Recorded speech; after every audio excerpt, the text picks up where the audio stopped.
Welcome to How Now, the podcast where we talk about how to live in the now. And here's your host, Kim Martin Raymond.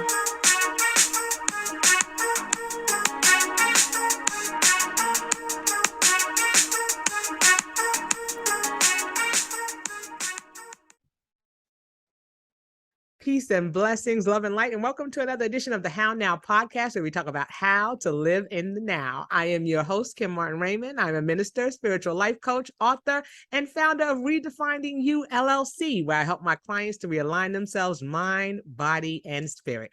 So if this is your first time listening into the How Now podcast, welcome to the How Now family. Make sure that you go over to my website, www.hownowpodcast.com. Pick your favorite podcast platform, go on there, like, follow, and share and subscribe. And then you can also go to the bottom of the page and click on the banner, and it will take you to the How Now YouTube channel, where you can watch some of our shows in replay. You can also click on the subscribe button and the notification bell, so that way you know when our shows are airing. So again, that is www.hownowpodcast.com. Welcome in, welcome in. So let's get into today's show. We're going to be talking about influencing teen leadership. Okay.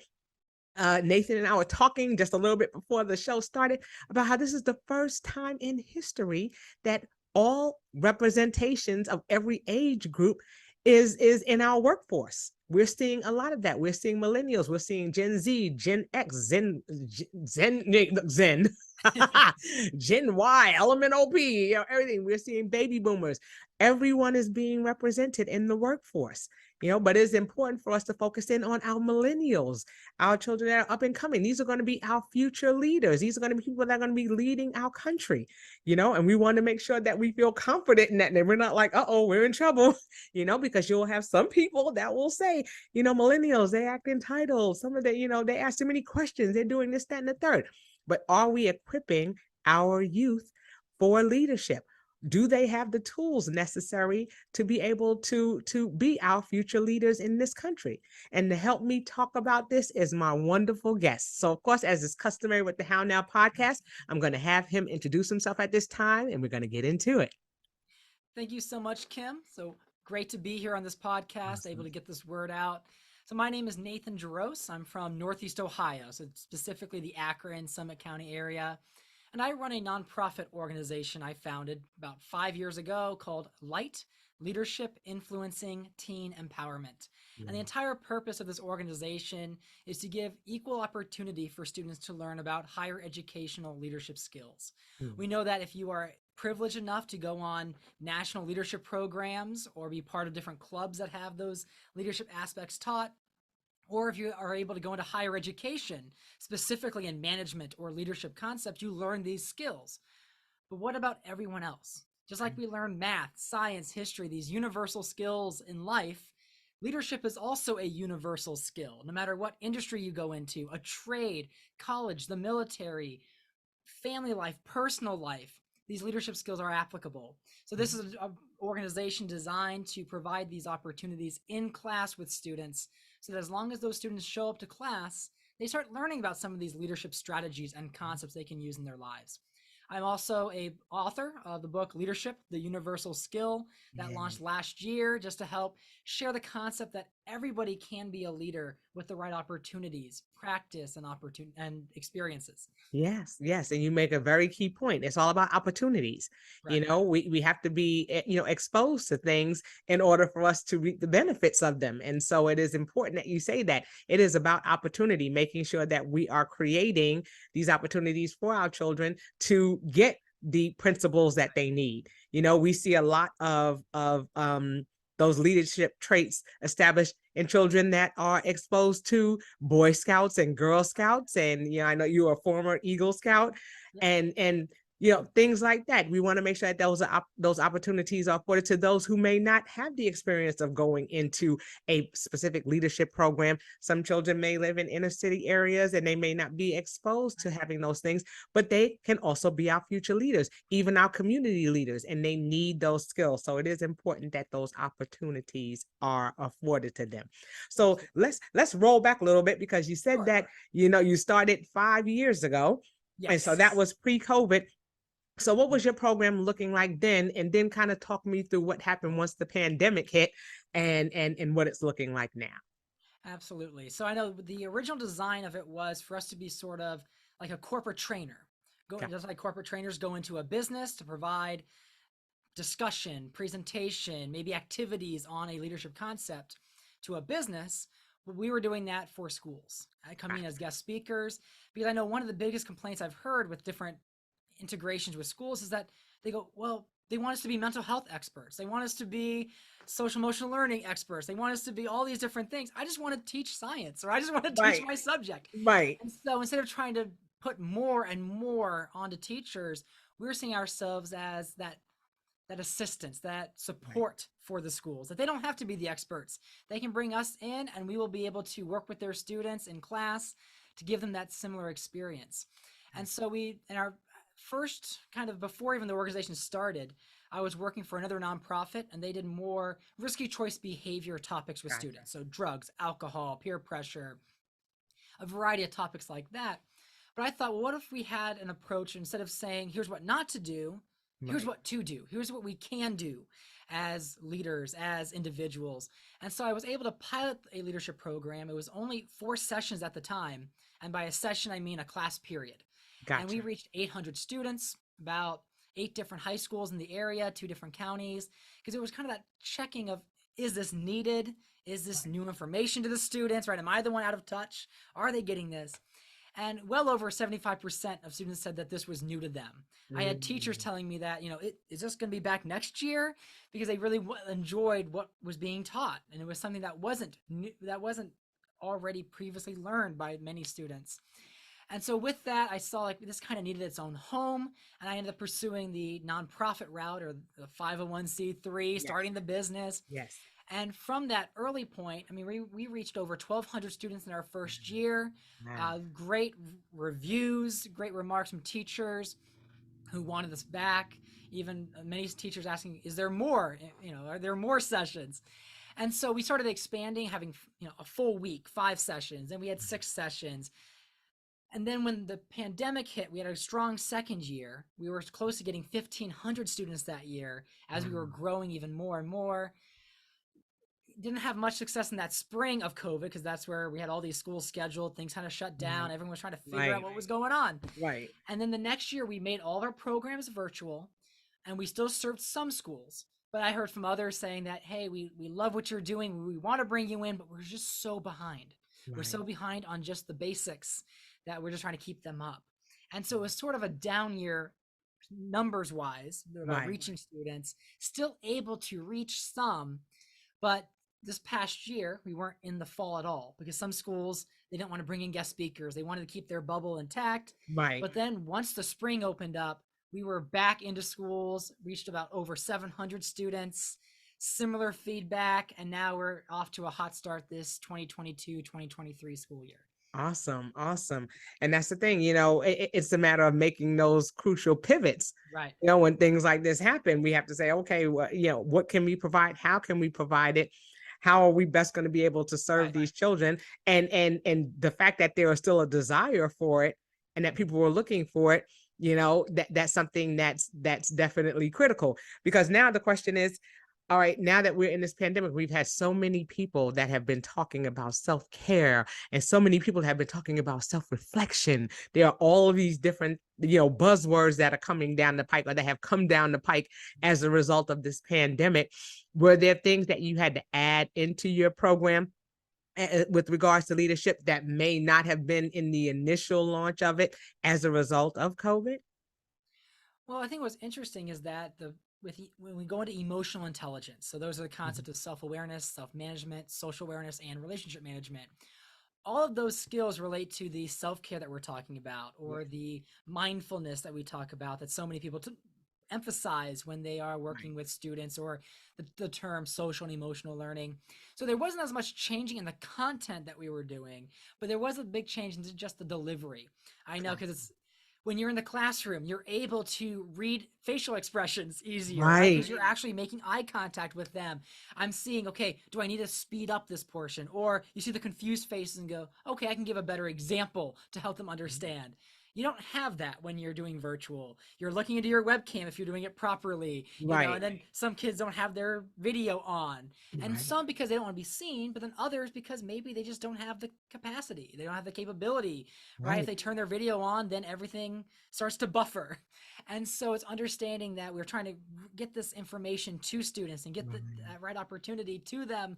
And there are barriers to it. And so doing the best we can. And I think the biggest lesson is flexibility. I Yes. mean, one classroom, they were back in school, but I wasn't allowed in as a guest speaker. So I was on a projector screen speaking to the class. And so they had Right. questions, and the teacher would go, okay, they said this, and just have that Right. discussion. Still worked, but it was a different approach, and just really a big lesson in flexibility and, Yeah. perseverance, Yeah. not giving up throughout it. Cause I know a lot of nonprofits went under during COVID. And I knew Yeah. too that being a personal and professional development organization, it a lot of the funding was going towards feeding people, Right. helping keep their whether it's their internet Right. or rental Housing, all help, kinds of housing, right. utilities. Right. And yeah, this is a bonus. This is to add value in a more professional way, a plus. And there were a lot of very basic needs that weren't being met, let alone this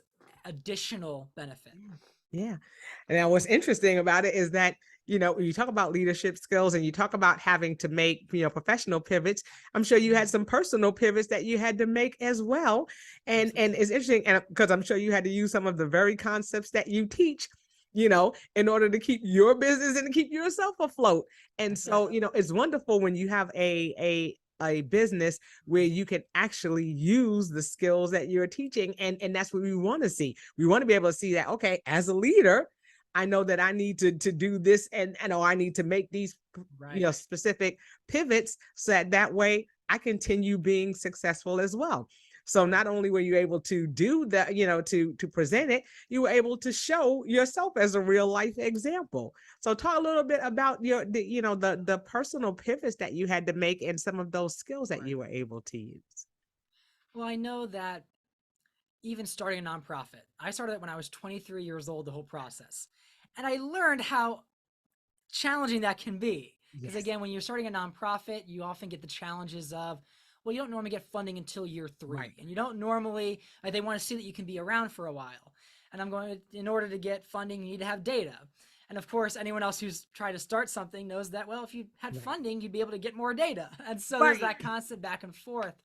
And so there's a lot of good momentum going our way, because I knew that, okay, we're going to sacrifice. I've worked 2, even 3 jobs at the same time, just trying to make ends meet as an entrepreneur in this field. And during that year of COVID, it was one of those things where I took really the first job I could. It was a little call center thing just because I could work from home. It was Right. remote. And let's just say working there definitely made me more motivated to work with LITE. You know what I mean? Right. Just work there and Right. go, okay, this isn't what I want, right? And so doing some odd jobs during the pandemic to keep this going, making as many connections as I still could when you can't Yeah. actually network, when you can't actually meet with people. Because I know the first advice I had starting a business, they go, they invest, it's not just the business name or what you're doing, your product, they invest Right. in you. They That's invest in the person. that's And right. so it's all about building those relationships with people. That's how doors open. Whether it's relationships with funders, whether it's with schools, wherever it might be, it's about relationship building. And Yeah. so having to pivot in a virtual world where you can't make new connections or make those second, third, fourth, fifth interactions with someone, Right. it was really difficult. And it was one of those things where I know there was that questions of, is this it? Is this what finishes us? And then it's Right. going, well, we actually raised more money than the year before in the year of COVID, 2020. And then in Wow. 2021, we raised even more than that. And this year, we've exceeded that number last year. already, and we exceeded the number back in May, and we're still climbing.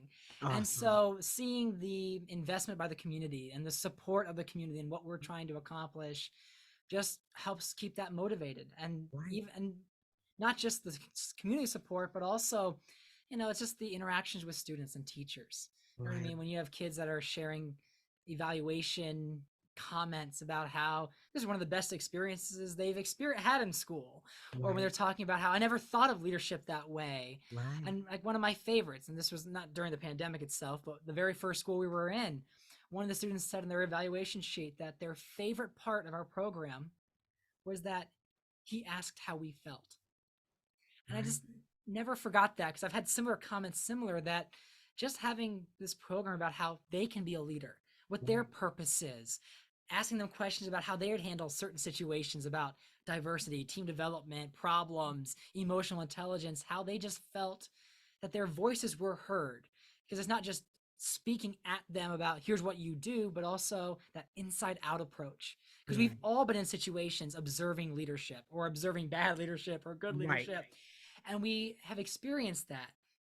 Maybe we didn't get that technical term. Maybe we didn't see the full strategy or understand what exactly was happening in that moment. And so Right. with that leadership training, how that impacts their lives, it's like, we can't give up on this journey. That's right. Just like you said, it starts with that connection. And that is so important. I think that everyone, and this is something else that we've been hearing a lot about lately, especially in diversity, equity, and inclusion trainings. We've been hearing a lot about that. That's the buzzword of the day. DEI this and DEI that.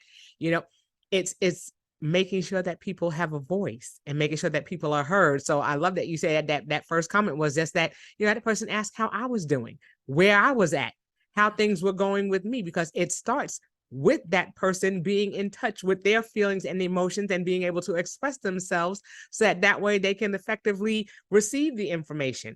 As an educator, we can't teach a curriculum unless we've mastered classroom management, whether we've prepared them to receive the information. We can't do it backwards. We can't say you're supposed to do this and that, and then after we tell them all the things they're supposed to do, then say, "Oh, are you okay? You all right with that?" Right.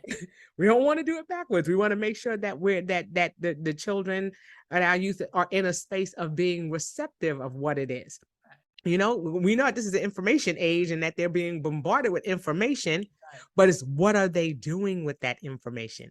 Do they know how to effectively place the information that they're receiving so that way they can make informed decisions about things that are going on in their personal lives before we even touch on them talking about what they can do in their professional careers. Right. So it's definitely important, like you said, to have that space of being able to connect first. So it's about the connection. Yeah. Exactly. And it's also, one of the concepts that's often overlooked in leadership is, it's very basic, but self-leadership. Right? We all think about leadership as telling others what to do, or being the general or the commander in charge. And although that can be a form of leadership, it starts with us. And I know the first question I ask in every session or every program is, how many of you in this room identify as a leader? And it's amazing how many different classrooms one kid may raise their hand. Right. And so here we are, only one person saying, yeah, I'm a leader. I can do that. And I just feel like all of them have that potential to be a leader, even if it's influencing their friends, influencing their family. We influence coworkers, right? No matter where we go, if we're trying to add value to people's lives, work toward a common purpose, we don't have to be the one with the title or the fancy position to demonstrate that. And I think when students learn about leading themselves, you start to have that purpose. One school I was at, I asked them, so I go, why are you in school? And they're like, oh, because, and the classic examples, as we all know, I have to be here. My mom makes me. I'm forced to. If I could be anywhere else, I'd be anywhere else. Right. And they say, well, okay, let's look at your future, right? What are you looking for? What's your vision, right? Do you see yourself in a good career, or maybe going to college or in a trade, or having a successful, happy family, right? Well, what are some steps to doing that, right? And they go, oh, well, I have to graduate high school. Okay, how do you do that? You gotta get good grades. Or how do you get good grades? And the kid goes, show up to class. Right.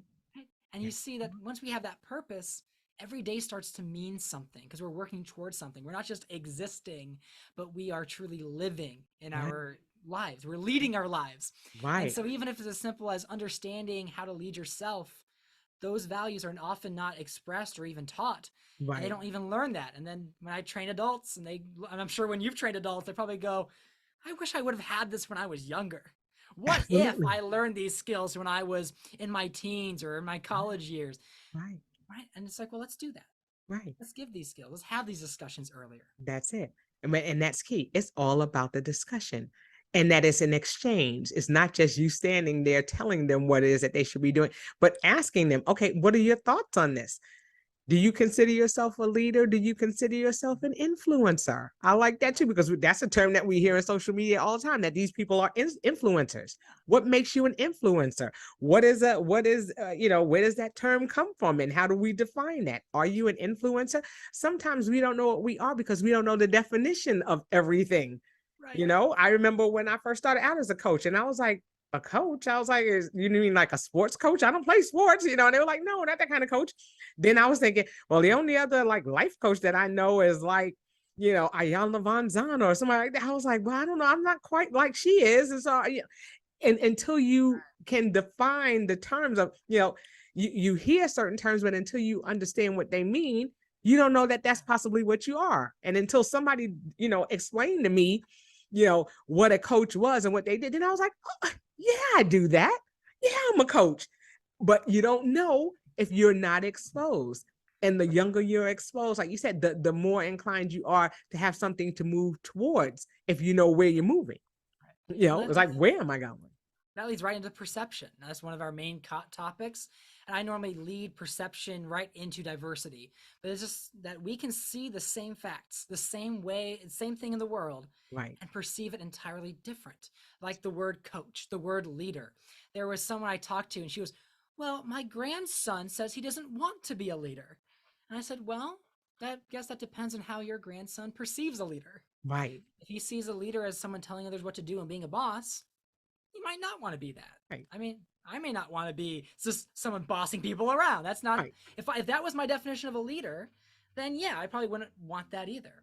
But right. when you define it or when you perceive it a different way, then all of a sudden you go, okay, maybe I am that definition. Maybe I do fit that role. And that leads into how we manage conflict, how we manage diversity, is that when we realize that there's different perceptions out there. And the better we can understand perception, the better we can lead, influence, and work with others. Right, right. And that's key. That is key. It is all in the perception, and everybody has a different take on things. And so we have to take time to say, okay, what is it or how do you perceive it? If we don't get that and we just start teaching people skills or just start teaching them leadership skills and they don't understand what a leader is, just like you said, they're going to shut down. They're like, okay, this doesn't apply to me. So I'm just going to wait till they're finished talking for the next 2 hours. I'm just going to go ahead and check out, but they can't gain interest until they realize that, okay, this is something that is relatable to all of us. And it's like you said, it's the mastery of self first before we start talking about, being a leader of others. And that's what you tend to think. Because if everybody was a leader, like you said, there'd be all kinds of chiefs and no Indians. Somebody has to be able to follow along. So yes, that's not everybody's role, but that's just one dynamic of leadership. So I like that you break down the different ways that we perceive leadership, so that way people can find that connection or see where they fit in that leadership spectrum, because it is a spectrum. It is not just black and white, correct? There are different aspects of leadership. And that first one, like you said, should be that personal leadership. How are you leading yourself? How do you know yourself? I think that is critical. So it's awesome that you do that. So you said that the program is typically a 5-week or a 6-week program that you said you do? Well, right now we have 6 sessions. And so each of those sessions, they could be done in 1 week. The reason why we did 6 was because some schools have a block schedule, meaning a 90-minute session. Yes. And so instead of just doing one 45-minute session in that class period, we have 2. But when we had 5 sessions, we had an odd number. So we're like, we're definitely going to round that out. Right. But what we want to be is the go-to leadership organization for youth, right? That's one of our phrases that we've got going on now. And to do that, we wanted to have more sessions available. And so we've been adding more and more, like conflict management. Even we look at engagement. So that's a concept of diversity and inclusion, even emotional intelligence. But how engaged are we in our work? But also, when I work with the students, we do the little assessment as how engaged are they in school?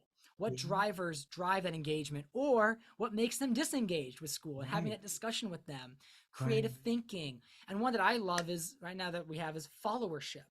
And we touched up Mm. on the concept of followership in our team development session, but the concept of followership itself is so broad because we think follower is a bad thing because we're used to be a Right. leader, not a follower.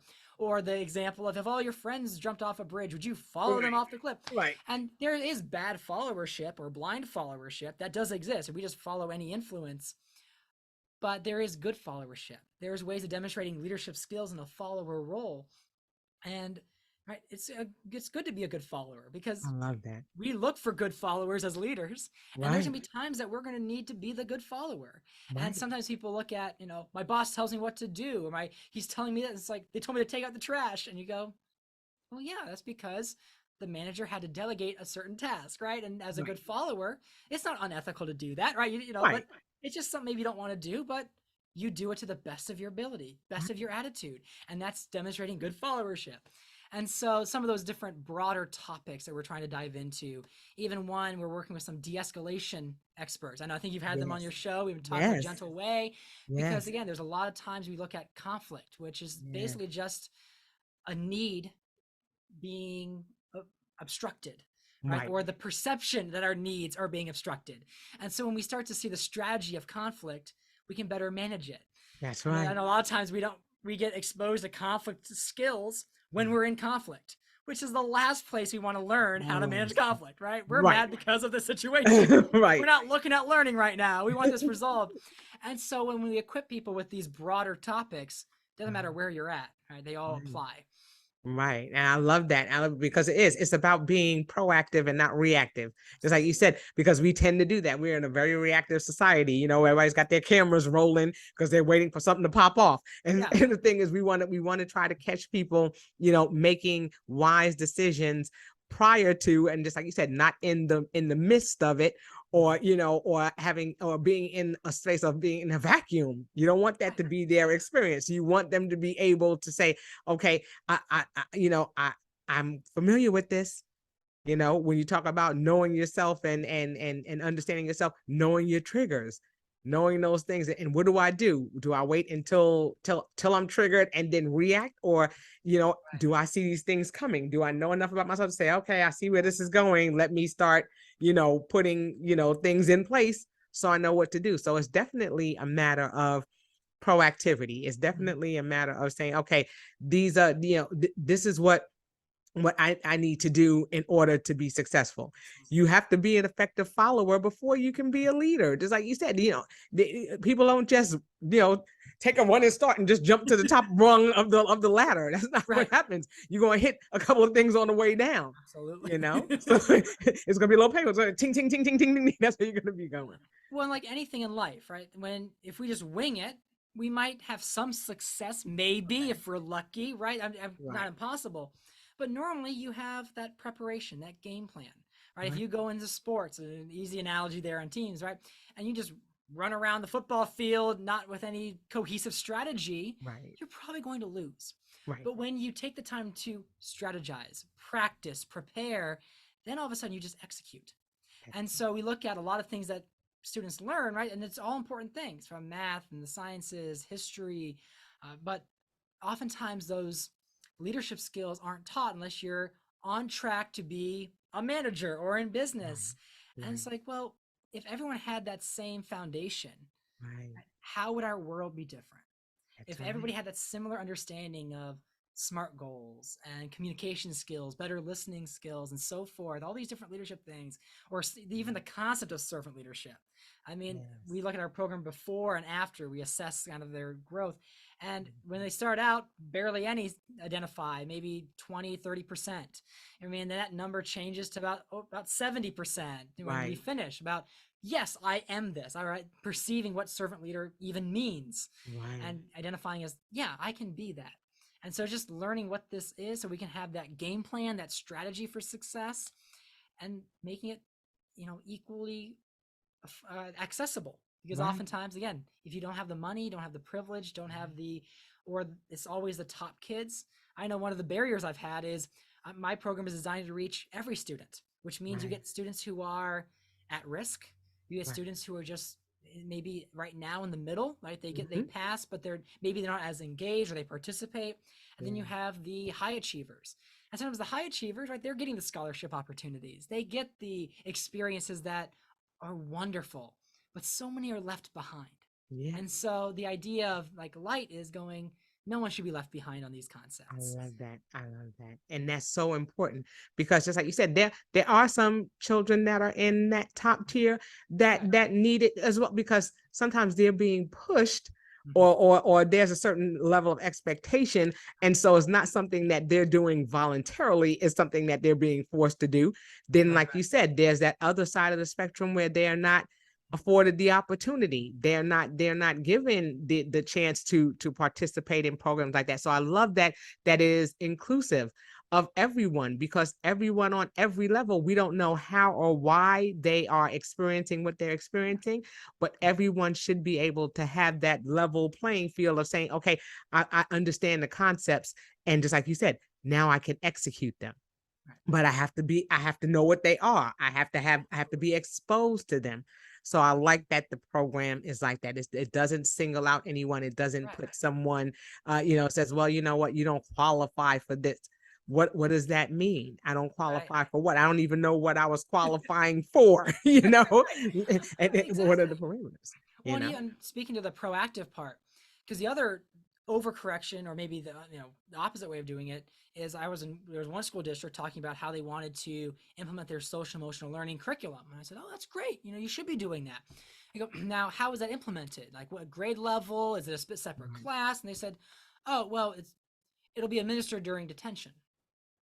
And I'm going, well, so what you're doing is that when students are at their most vulnerable, at Right. their most, if they misbehave or whatever the circumstances is, that's when they get the social emotional learning. But if we got it before then, Right.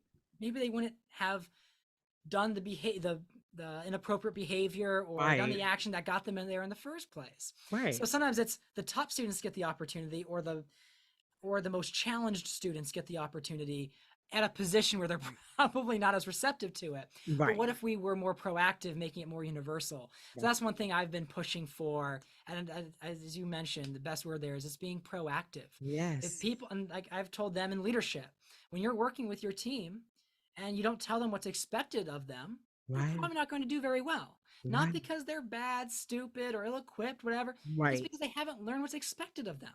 That's it. And so if people don't have that expectation, it's probably Right. going to be hard for them to meet it. And Right. so this is trying to help give them that expectation that, yeah, you can be a leader.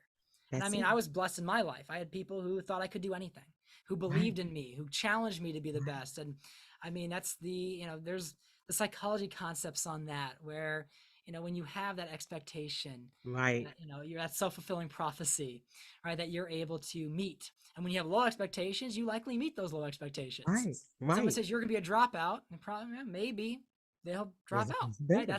That's their standard. Right. That's what's expected of them. But Right. when you tell them that they can be a leader, it just changes how we see ourselves, and then how we Yes. end up interacting with others. Again, just like you said, it's about perception. Because just like you said, if they were just doing we're only going to do this program during detention, they're going to see it as a punishment. And Right. anybody who sees it as a punishment or as something negative, why am I going to sit through this? Because I have to do this because I'm being punished. So I'm being made to do this. And Right. then they're not going to see the benefit or what's good in it. All they're seeing is that this is a consequence. And Right. it's a negative consequence. Right. I'm being forced to do this. This is not something that's going to help me to grow. So everyone needs to be in that space of growth, and it comes back to perception and reception. How am I going to receive this Right. based on how it's presented to me? So I love that you've created this wonderful program, this wonderful space for children to be able to gain some of those leadership skills. So let's talk again about people are people who have millennials in their in their families, those are who are school age. What are some of the initial things that they can do to help to support their children with regards to leadership skills? Because we know that there are some adults that are struggling with that as well. So it's hard for some parents to teach them. That's why I'm glad you're here as a liaison to come in and kind of bridge that gap. But if parents are looking to see some things that they can do, or they see some leadership qualities in their children don't quite see them, what are some things that they can look for, start to implement with their families? Absolutely. Because I know too, even Goodyear, some of these other businesses, they might even spend a whole year just developing the soft skills with their Right. new hires. And they're like, well, what if we got that younger? And so I think a major thing, like I am not a parent, so I'll be very upfront. So I don't have any like parenting advice directly about Right. parenting. But when we look at these different leadership skills and emotional intelligence, one, that's a term that maybe we've heard of, but maybe Yes. don't really fully understand. So Yes. maybe learning more on those different topics. I know Right. one, even understanding that emotions aren't good or bad. They Right. just are. They're natural. Now, Right. those good or bad emotions, those emotions can lead to maybe positive or negative behavior from that. I'll give the example of, like, say we look at anger. We think anger is a bad emotion. Well, if you go on the Oscar stage and slap somebody, that Right. might be a bad behavior, right? Right. But if you are, let's say there's an injustice, Right. probably should be angry about that. If there's a Yeah. wrongdoing, and Yeah. letting your voice be heard, speaking out when something is wrong, is okay, and it's Right. natural. And we Right. think happiness is a good emotion, and it most of the time leads to good behaviors. But if we're oblivious to skipping across the street and walk right into the street, Right. right, we put ourselves in danger, right? That's right. And That's so right. it's understanding some of these concepts where we think it's not okay to be sad, Yes. or it's not okay to express Mhm. ourselves in that way, Right. or even one of the biggest things that we talk about is even listening, right? And how do we be an active listener Yeah. and managing conflict, and realizing that why are we always in this repetitive cycle of arguing, and realizing, well, what do you want to have happen? I Right. know, like the 1 Minute Manager, it talks about how the only time you have a problem is when what you want to be happening is not happening, Mhm. right? So when we start seeing some of these little anecdotes of when we're in conflict or problems, right? What Right. do I want to have happen? Everything else in the meantime, the potential name calling, the potential struggle, right? Right. How do we handle that? And how do we try to focus on the result as opposed to maybe the little bickering back and forth? And so to Mhm. give any one specific advice, it's just so broad of what can be done, whether it's Right. reading books on leadership or emotional intelligence, Right. or even if it's just researching it, learning about it. What it comes down to is, right, continuing to grow and learn. I know when I Yes. was homeschooled growing up, and I know one quote my mom said is that first we learn how to read, then we read to learn, then we Right. learn how to learn. And once we get to that point when we can learn how to learn, Right. we learn that there's nothing that we can't do. And that was something in leadership that in my background, where I was traveling across the nation, working with different cities on national programs for scouting, Right. where normally there'd only be about 300 participants a year, and the staff would be less than 100 people putting it on. So it was a very select group of people that were able to do this. There was the one program in California that we were tasked to do, and it was the same leadership program, but we were using STEM activities. Gotcha. And I remember I was like, I'm not a STEM person. So that's science, technology, engineering, mathematics. And Right. I'm like, I told the course director, and she came from San Francisco, and I said, are you sure you want me to do this? Like, I'm not a STEM person. Like, Right. I Right. can do the leadership stuff, but I'm not sure Right. about the STEM. And she goes, you understand the leadership, you'll be fine. And sure enough, after a week of preparing, Right. we were doing 3D printing. We were doing GoPro cameras and drone work and Right. DNA modules, all these different things that I would have never thought of myself as actually being Right. able to teach, let alone, Mhm. Right. and even other staff members I worked with. And what I realized in that moment was that it didn't matter what we were doing. Right. We became self-leaders. We learned how to ask questions and not be afraid to ask questions. We learned that just because we made a mistake didn't mean that we had to stop. That we made a Right. mistake, we learned from it, and we moved on. Or I Right. did the same thing on a boat in Florida, did a leadership program sailing. I wasn't a sailor, but I had Right. to learn the technical skills of sailing and apply Right. them with leadership.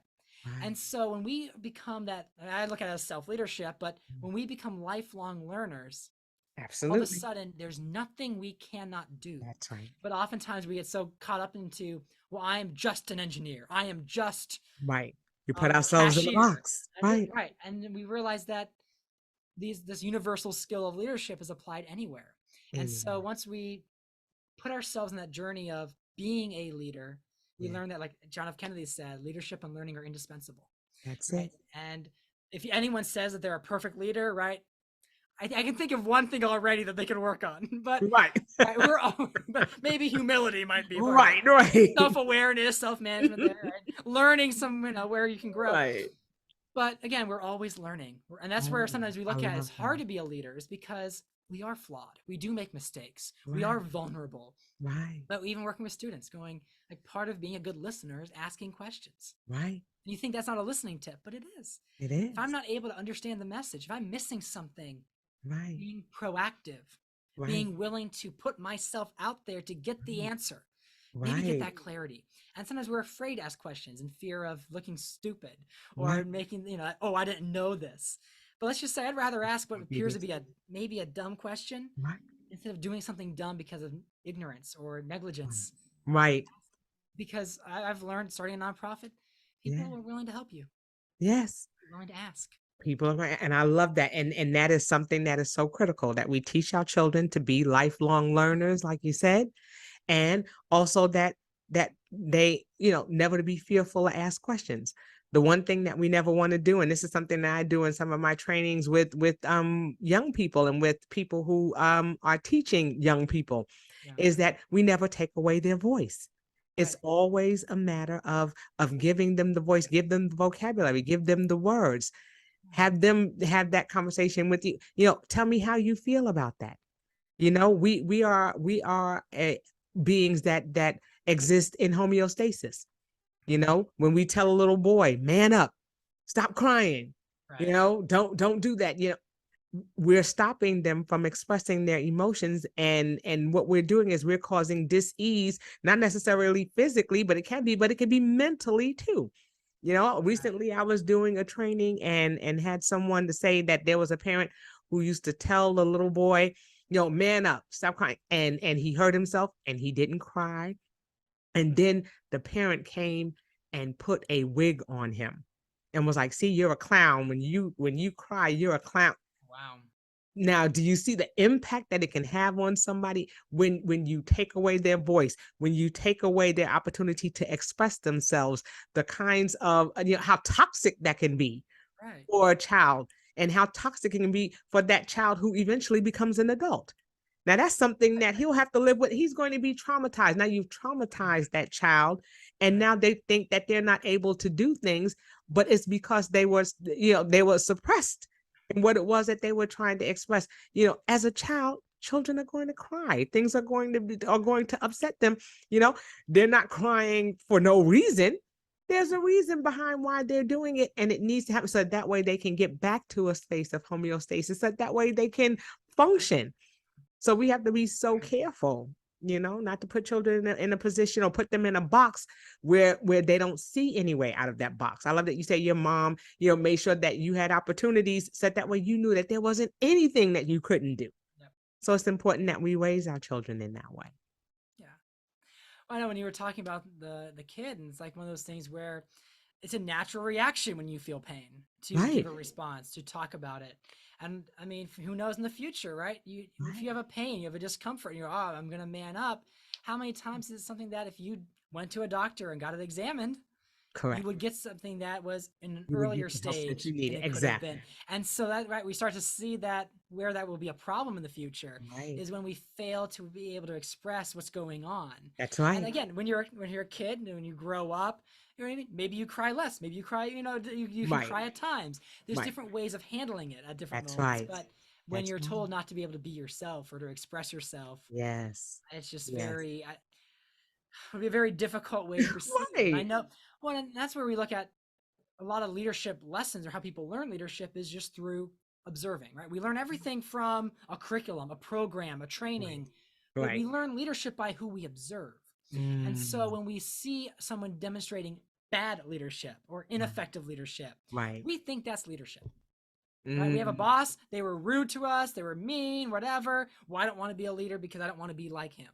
Right. Or we sit there and when we become the boss and then we emulate some of that characteristics, maybe it's the negative ones, but then we don't do all of it and we go, well, I can't believe you think I'm not a great boss. You should have seen who I worked for before.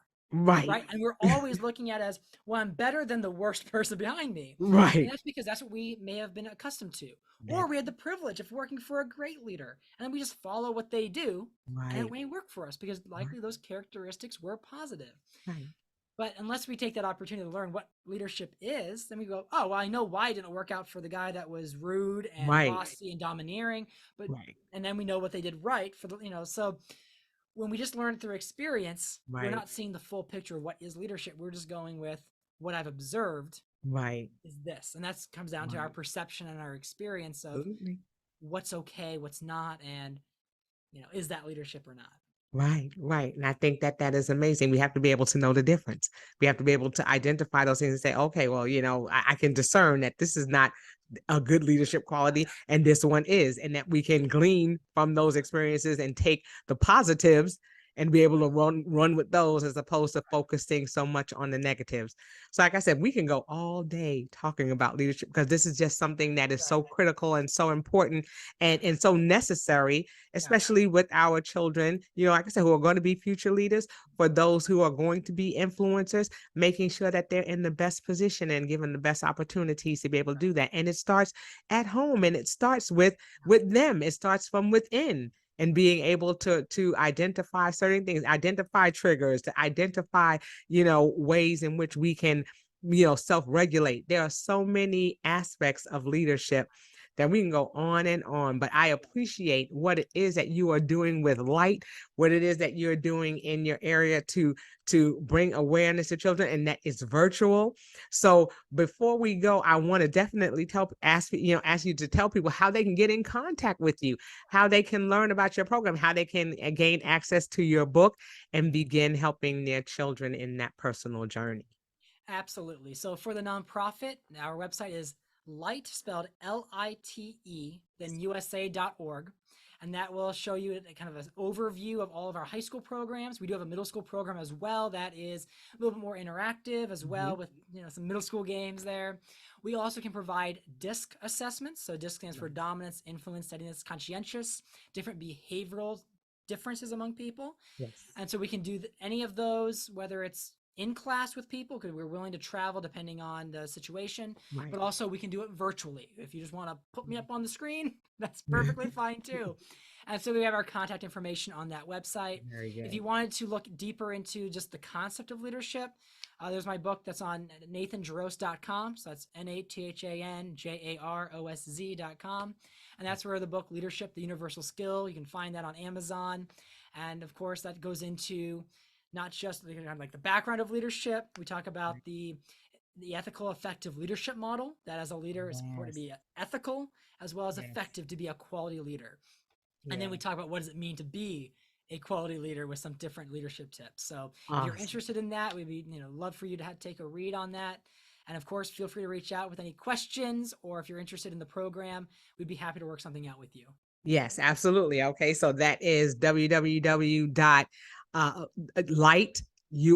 is it lite.usa? It's liteusa.org. LITE USA, so it's LITEUSA.org, or you can go www.nathanjarosz and pick up a copy of his book. I've already got my copy, so make sure you get yours.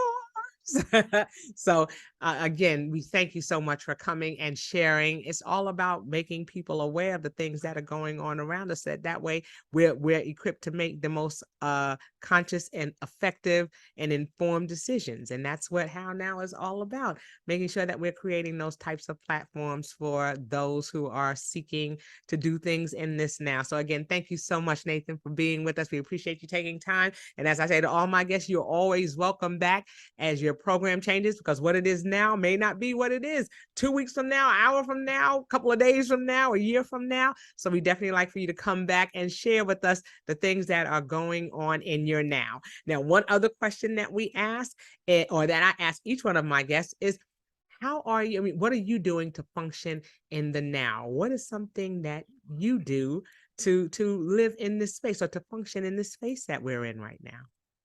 Sure. Well, I think one of the main things I do is I've got a very defined purpose that I'm really passionate about. Yeah. And so that always reminds me to keep moving forward one day at a time. It's easy to get overwhelmed with a schedule and how much you have to do. And so for me, when I remember what it's all about, right, it's that kid from, Garfield High School. It's the kid from Firestone High School who is getting this opportunity. And although I don't need the validation from, like, it's not like it's for the feedback, but whenever you have someone who says something like, hey, when are you coming back? Or, I love what you did, or this helped me learn what it means to be a leader. When you have some of that feedback, it just reminds you that what I'm doing and what we're trying to accomplish with this organization is so meaningful. And that helps whenever you're having a rough day or you're thinking, why am I doing this? Why didn't I do something else? Right. And you What's go, your why? it's for them. Yeah. It's to create and empower another generation to be the best versions of themselves, knowing that I'm not going to solve all the world's problems. There's no way. But if I empower others to be their best selves, that's how we change the world, because it's allowing them to use their brilliance, their skill, their passion, their ingenuity, and equipping them with that self-leadership and leadership skills so that they can be the best version of themselves. I love that. That's a wonderful way to end. We're talking about just focusing on being the best version of yourself and remembering your why and remembering your purpose. That's going to help you. There's that saying that, put your hand over your heart in the morning. What is that? That is purpose. You're getting up there. You have a destination. You have a goal that you're wishing to achieve. And so you're going to step out there and do the best that you can. And that's something that is so critical. We're going to focus on being the best versions of ourselves. So again, Nathan, thank you so much for being with us. We will have your contact information in the display when your show airs, so that people will be able to get in contact with you and learn more about LITE and cop a copy of your book, because it's awesome. And so we are just looking for that. Any parting words for our guests before we go? Just thank you so much for listening. I love talking about leadership. Hope you enjoy listening. And I guess until next time, it was just wonderful being on your show, Kim. Awesome. Thank you. It was wonderful having you, Nathan. And that will do it for this edition of the How Now podcast, where we talk about how to live in the now. And until we see you the next time, I say peace.